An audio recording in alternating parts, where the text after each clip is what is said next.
We all know that Japan has some of the world's most interesting innovations. But I think you'll be shocked to know just how many things that had their birth in Japan. I mean, after all, this is the land of anime, bullet trains, and quirky vending machines everywhere. So you already know they're pretty good at coming up with crazy stuff. However, many of the most groundbreaking innovations that happen in Japan were actually stolen by someone else that took all the fame and fortune for it. So in this video, let's examine what groundbreaking innovations actually come from Japan and why Japan is so amazing at innovation but suck at implementation. Let's start with a global hit you all know, the Selfie-Stick. Invented in Japan, perfected everywhere else. Perhaps the most cringe-inducing tourist gadget in modern times, the Selfie-Stick, has its origins in Japan. And the crazy thing about this innovation is, it's really old. In fact, it was invented by Hiroshi Ueda, a Japanese inventor who back in the 1980s created a telescopic rod to help him take pictures with his family while traveling. And here's actually a picture of how the Selfie-Stick would work with a modern day camera at the time. Yes, it was cringy from the get-go. But so what happened? Well, the idea was there and the patent existed. Yet, culturally, it never took off, not even in Japan. And then, when the patent expired, eventually someone outside Japan saw its true potential. And then in the 2010s, with the rise of the smartphone, Chinese manufacturers started mass producing these things. Maybe not as popular today, but there was a time in the 2010s where everyone and their mom had a selfie stick.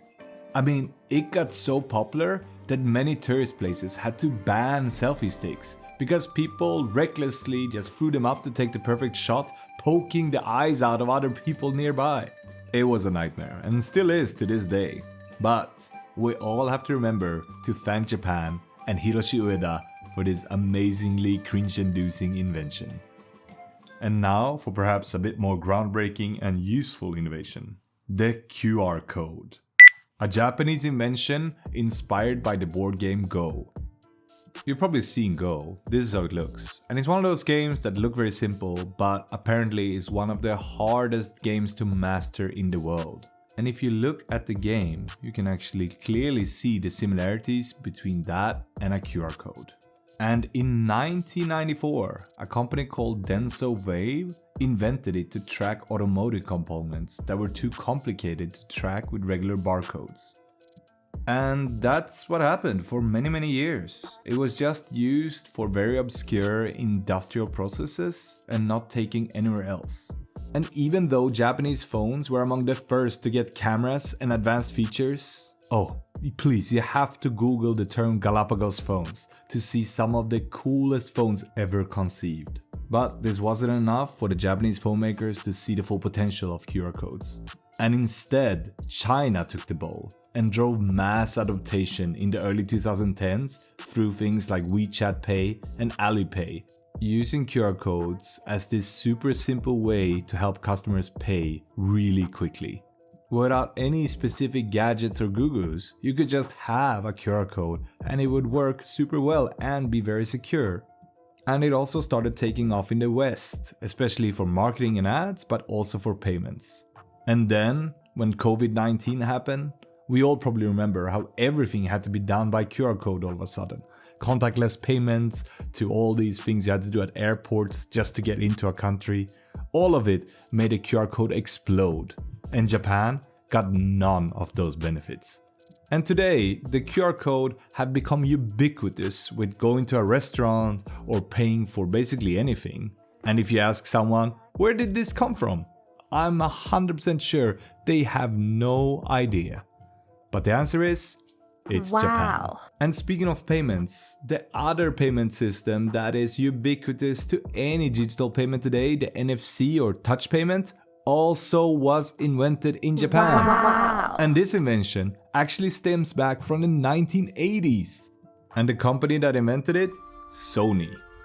They actually call it Ferica in the beginning. Compared to QR codes, this system actually got a lot of traction in Japan. And in 2001, it was implemented in all major metro stations. You probably know these train cards like Pasmo and Suica today all use the same technology that was invented by Sony in the 80s. But, well, you might have guessed it. Japan didn't see any potential of exporting this product abroad, and it lay dormant, being a Japan-only technology for many years. And it was probably because Japan, even to this day, still lagged so much behind on digital payments. Cash was and is king, so Japanese companies just didn't see why credit card payments had to be made easier. And meanwhile, credit card companies and of course Apple and Google pushed hard for NFCs, putting it in all the smartphones and almost all the credit cards so that you could pay with just a tap. Basically making it easier to pay, making people spend more, and that's how the adoption truly happened.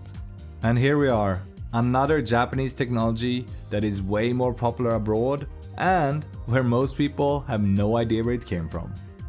And the sad thing is, this is just the tip of the iceberg of Japanese innovations that you probably had no idea came from Japan. Let me give you a little taste of all these things invented by Japanese people that spread elsewhere and became more popular. Starting with the karaoke machine. Well, to be fair, this invention is still very associated with Japan, but it's still an invention that got away from its founder, Daisuke Inoue. Inoue used to be a backup musician for people who wanted to sing in bars or do karaoke, which in Japanese means empty orchestra. However, sometimes when he couldn't be there, he had the brilliant idea of taping himself playing music to different songs that people then play up when they wanted to sing that song in a bar. And that became the first karaoke machine. Here you can see it. And it's basically a jukebox strapped to a microphone. And boy did it take off.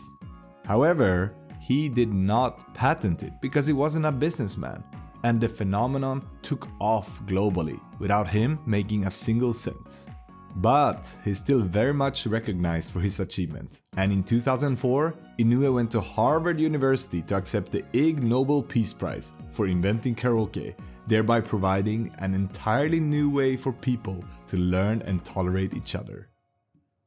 Emojis. Yes, these cute little characters are actually a Japanese invention. And while most people think they have something to do with emotions because they're called emoji, it's actually a Japanese word, meaning picture letter, emoji.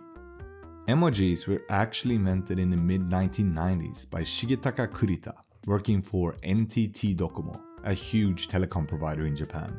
And he developed them as a set to convey emotional nuances in digital communication.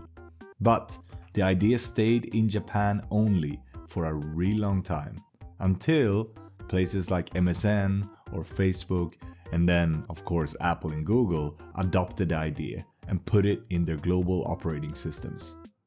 The first consumer digital camera. So yeah, while Kodak was actually the inventor of the digital camera, the first one that consumers could actually buy in stores was invented by Sony and Fuji. These cameras were released in 1981, and they used mini disc for storage. Fuji in 1988 made an even bigger innovation by having the first memory card in the camera that could store and delete pictures. I'd say though, for digital cameras, Japan is still very known, and to this day, I think they make the best digital cameras in the world, hands down. And another thing that Japan truly commercialized is bullet trains. Yes, we all know the Shinkansen. But did you know that for over 13 years, the Shinkansen was the only bullet train in the world that normal people could ride? And yeah, since then, other countries have become almost as famous with bullet trains, including TGV in France and of course the Chinese railway company that produces the most bullet train tracks in the world. But I'd still say, when it comes to speed and efficiency, Japan is number one. And one other thing that actually surprised me is the e-reader. The precursor to the Kindle was the Sony Library e-reader, I think that's how you pronounce it. And it was the first e-reader you could buy as a customer. But because it didn't have the content, people forgot about it and instead opted to buy a Kindle. And sadly, very few people know that this is actually a Japanese invention. The first mass market laptop. You see, already in 1985, Toshiba released their T1100. Sounds kind of like Terminator, right? But it was incredibly powerful for the time. And it was the first computer you could buy as a customer.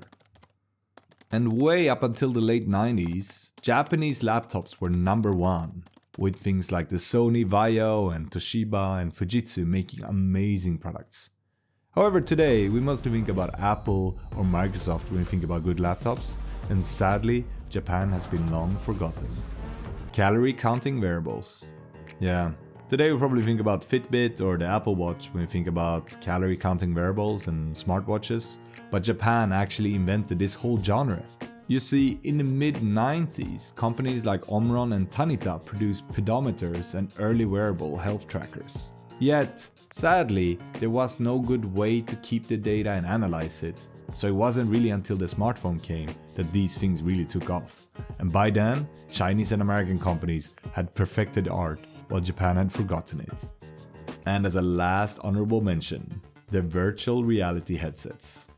You see, these things were invented in the 1990s, where Japanese companies like Nintendo, Sony, and Sega experimented with virtual reality, aiming to bring this immersive gaming experience to the masses. And the first company that really bet on this technology was Nintendo, with their Nintendo Virtual Boy.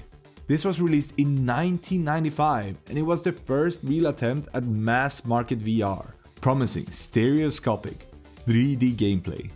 But it was way ahead of its time because the technology just wasn't there yet. I've tried this thing, and I promise you, after 10 minutes of almost any game on the thing, you get a severe headache. It is kinda cool though that this technology already existed in 1995. And yeah, it flopped hard and Nintendo completely abandoned the technology. But who knows, maybe the Nintendo Switch 2 will have a Virtual Boy too. At least that's what I'm hoping. But why is it that so often Japanese people and companies invent something truly amazing, only to be popularized by other people in other countries? Yes, why is it that Japan is awesome at inventing, but suck at implementing? Well, there are obviously many reasons for this, but there's one reason that stands out the most, and I think that is the Galapagos Syndrome. If you haven't heard this term, the Galapagos Islands are an island very isolated in the world, and it's actually where Darwin came up with his theory of evolution. Because this island was so isolated from the rest of the world, the flora and fauna developed completely different from other countries. And so, when Darwin came there, he could experience evolution firsthand, seeing the special environment that Galapagos provided and how animals developed to suit it. Well, Japan is also its own form of the Galapagos Islands. Well, historically, Japan for centuries was completely isolated from the rest of the world. But even today, Japanese people mostly only speak Japanese, only hang out on the Japanese side of the internet, only use Japanese inventions, and only interact with other Japanese people. And yes, it is changing rapidly and the internet has really made a change, but still, Japan is one of the most unique and different countries from the rest of the world. And some of these ways are way more wacky and innovative than the things we do in the rest of the world. But because the Japanese people don't know that the rest of the world does something differently, they have no idea that this could be a golden market opportunity. And instead, they just keep it to themselves until somebody comes to Japan, finds this amazing innovation and takes it back to their home country, realizing how much of a potential this has worldwide. But I think it's changing. I think people have finally realized the brilliance of Japan, and a lot of Japanese companies have realized that what they invent is actually gold. And now, a lot of things that came from Japan are recognized as Japanese inventions. And things that are ubiquitously Japanese are spreading like wildfire.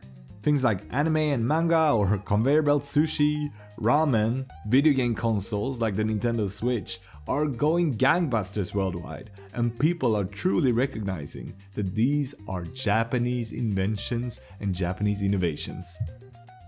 So yeah, I'm pretty hopeful that Japan will finally be recognized for their amazing inventions. And hopefully, everyone in the world will see just how wacky and innovative Japan really is.